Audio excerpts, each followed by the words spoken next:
Hello. So I would like to make another video connected to the emotional center. Um, so in our family we have three three defined emotional beings. So they also, of course, have an emotional authority because if you have your emotional center defined, it's also your inner authority. And we have one undefined emotional center or undefined emotional being here, and he has a sponic authority. And I feel like the emotional center is really one of the boiling pots for conditioning. I mean, all of the centers have potential for conditioning, even if they're defined or undefined. But living in a family where there is defined and undefined beings, it's I think it's really a thing. It really is something that needs a lot of awareness um, on both sides.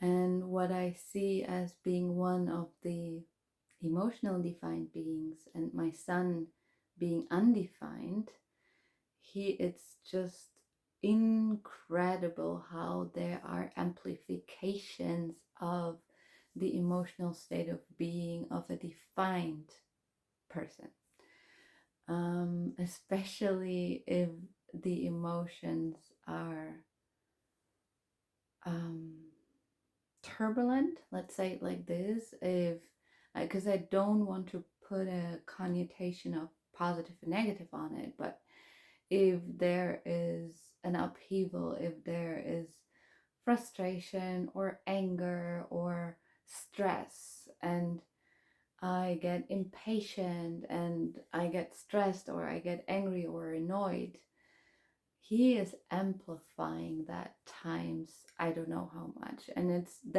almost like a ping pong ball, and we're like playing these emotions like ping pong back to each other, and it just like just rises and rises. And last week we had one of these moments again, and I was just wow. I wasn't able to regulate myself in that moment, so he was completely off and dysregulated. And it's in rare cases that this happens, but it is just a pure reflection of the state of being of the emotional being, and that the undefined uh, person or being, they are basically just amplifying the energetic state of being of the one that is defined.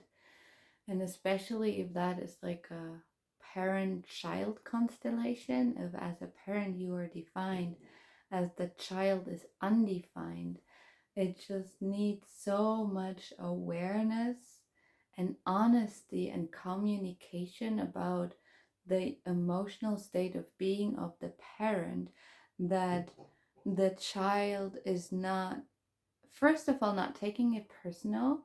Second of all, that it needs the support of the parent for the child to stay regulated, or to, like, if it's dysregulated, to either correlate or regulate, co-regulate or regulate themselves again. And what I see myself, and I know that there are so few people talking about this, when I am dysregulated and in my emotional wave, it is so hard for me to stay aware and to stay aware with my emotional state of being, that I so easily project it to the outside, that I get angry and mad at my child, even though my child is the last person that has any fault in this situation. And still I'm getting either angry at him, or angry at the situation, or angry at that whatever it is that caused the situation. And they just take it personal. They just simply, as children, take it personal. They cannot do anything against it. So it's One of the biggest tasks of an adult, and more so of a parent, to stay aware, connected, and regulated on an emotional level when we are dealing with an unemotional child. So, with a child that has an open solar plexus, an open emotional center.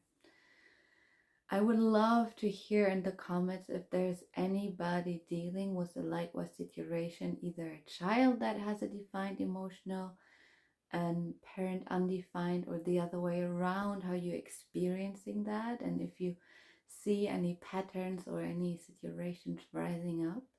I would be super grateful to hear you in the comments. Yeah, thank you for receiving me. Much love.